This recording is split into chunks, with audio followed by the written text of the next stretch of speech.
It's so easy to get drawn into the hype of more exciting and dynamic handheld designs than the Retroid Pocket 6.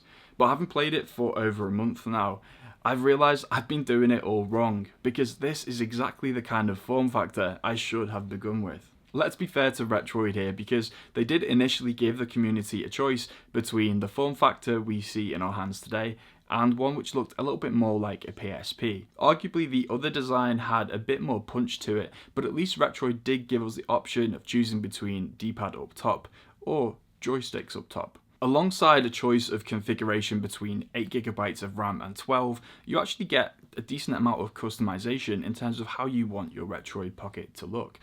In my case, I went with D-pad up top and 8GB of RAM because I always envisioned this as more like a sidekick to my more powerful PC handhelds. Right after I finished recording this video, Retroid announced that they were going to have to discontinue the 12GB version of the RP6 and increase the price of the 8GB version to $244 before shipping. It's a pretty bitter pill to swallow, especially because this is all due to surging RAM prices at the hands of AI companies.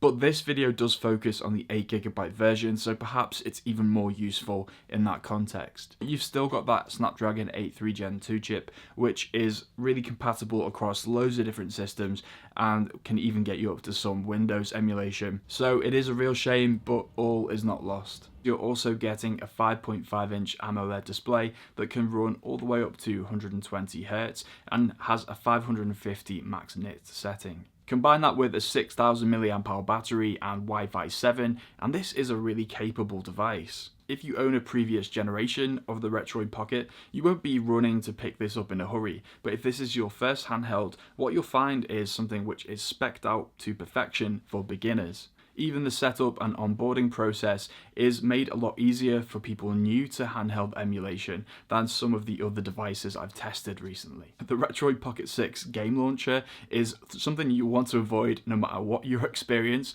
but at least they do give you the option to install some of the common emulators which you'll need to run on your handheld just as part of the onboarding flow. Now, you will want to check out some of these projects on GitHub or the Android Play Store to get the most up-to-date versions, but it is a nice way of walking you into the hobby if you're completely new. After that, I'm afraid there will be quite a bit of tinkering to get the emulator set up exactly how you like, but there are loads of guides online that will help you do that.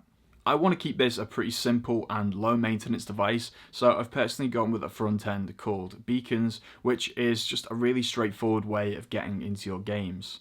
Speaking of which, let's take a look through some of the systems that I've personally been running on my RP6. I've got an original GBA cartridge of Pokemon Leaf Green. I've also just bought Fire Red on the Nintendo Switch 2, but really the Retroid Pocket 6 is kind of the perfect form factor for playing through games like this, and no amount of Switch 2 cope is gonna convince me otherwise. Okay, you can get a perfect aspect ratio on some other handheld devices, but the OLED display means those black bars aren't quite as distracting as they would be on an LCD, and this form factor just creates such a cozy experience for playing GBA games, again helped by the fact I've got that D-pad up top. Where this device really feels at home though is playing PSP games, and it just makes me wonder if that alternative form factor would have been even better in this regard. Either way, it runs through PSP games without so much as a hiccup, and again, that form factor feels really native. Even some PlayStation 1 games were quite D-pad centric at the time, so playing a game like SmackDown 2, you will be doing all the movement with the character using that D-pad too, and I actually find that this is an amazing little device for playing through some wrestling games. GameCube games run really well here on the Dolphin emulator, and having access to two back buttons is actually pretty useful if you need to map the Z button somewhere, but I'm not going to show you any footage for obvious reasons. The Retroid Pocket 6 though is a great device to use for Dreamcast emulation. You can get your widescreen cheats up here and everything is going to run really well. It is very easy though to pick up one of these devices with aspirations of playing through all your old nostalgic classics and then just end up emulating Steam games through GameHub. This is where the amount of RAM your device holds is going to start to make a difference. Blueprints, for example, is playable, but kind of a stuttery mess, not really hitting a consistent frame rate, just under 30. I have kind of struggled through playing this at night time just because it's so convenient on this form factor, but it's definitely not the best experience. Actually, the Steam game that I've been sucked into the most on the Retroid Pocket 6 has been Shogun Showdown. It really makes the most of that OLED display, and it's actually the perfect bedtime game to just knock out before you fall asleep. I've already covered the aesthetics and general ergonomics of the Retroid Pocket 6 in my first impressions video, but I do just want to recap on how comfortable and appealing I find it about a month later. Now, I'm approaching my late 30s, and this silver aesthetic really reminds me of being a teenager. It's got such an amazing nostalgic kick, and I also think it's really beautifully put together. At the same time, I do find myself a little bit jealous of people who've got the purple colorway because I think that is beautiful. And for me, it really is a toss-up between those two colorways in terms of the Retroid Pocket 6. Just to give you an idea of how it looks compared to other devices you might own, you can see it's a lot glossier than the iPhone Titanium or the Apple Silver line of MacBooks. In fact, it's a lot more like this silver section on my mini disc player, which is stainless steel, so it's a little bit lighter and a bit more robust than this plastic will be. But yeah, it definitely feels like a glossier, shinier silver than some of the other silver products you are likely to find. At the same time, upon closer inspection of this device, I have started to notice that sheen disappear slightly.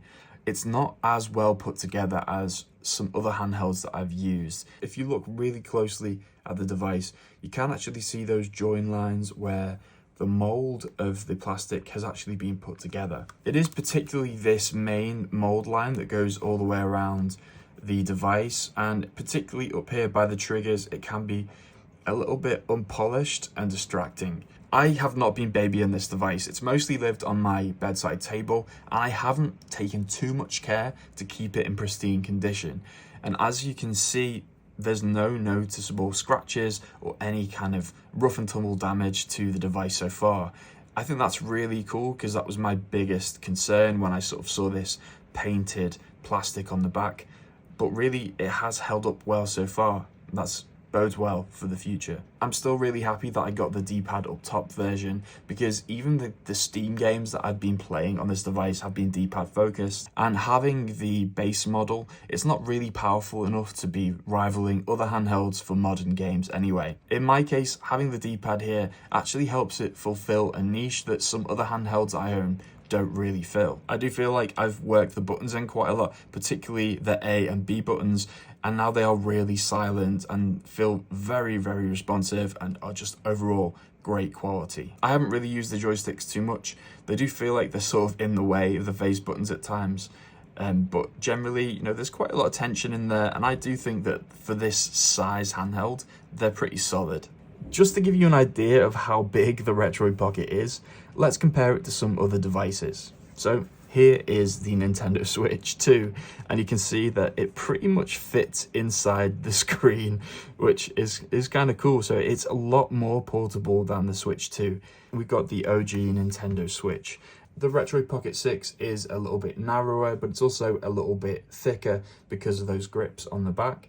But generally, it's just as portable as the Nintendo Switch ever was. The Steam Deck is so wide to accommodate those touchpads, but if you are throwing this into a bag, there's really no contest about which one is going to be the better fit. And then compared to the Legion Go S, I mean, it's kind of ridiculous how much smaller this is. If I didn't have this channel, I'd probably find it a bit silly to have so many different handhelds, but I definitely do think I would be able to find a place for the Retroid Pocket 6 alongside any of those other more serious options. And it fulfills a great niche for me, something I can take with me in my bag or keep on my bedside table and play at night time without disturbing anyone. And I think that's pretty cool. Many of the Retroid Pocket 6's quirks in design and even the aesthetic, that silver and purple, just makes me think that Retroid were really hoping that the alternative form factor of this device would win, and it feels like a lot of the smaller decisions around this handheld were actually kind of made with that other form factor in mind. Sure, it does feel like a lot of these Retroid handhelds are converging into a very similar form factor, But if you're new to the hobby, then this is actually perfect. For a more casual gamer who's fresh to the experience and maybe coming from a Nintendo Switch, it's actually better to have a design which isn't as opinionated as something like the iNeo Pocket DMG or the iWay Thor. Instead, the Retroid Pocket 6 offers a tried and true design that's fairly easy to pick up and start playing. For that reason, I think most people should probably start here or pick this up as a companion device to something much bigger like a Legion Go S for when you don't want to lug a big handheld around. Thanks so much for watching this video. I think you're probably going to like this one next, but you could also check out my new website, intentionaltech.co.uk, where I've been turning all of my older videos into written articles that you can read or even receive in your inbox as an email newsletter. Thanks so much for watching, and I'll see you in a bit.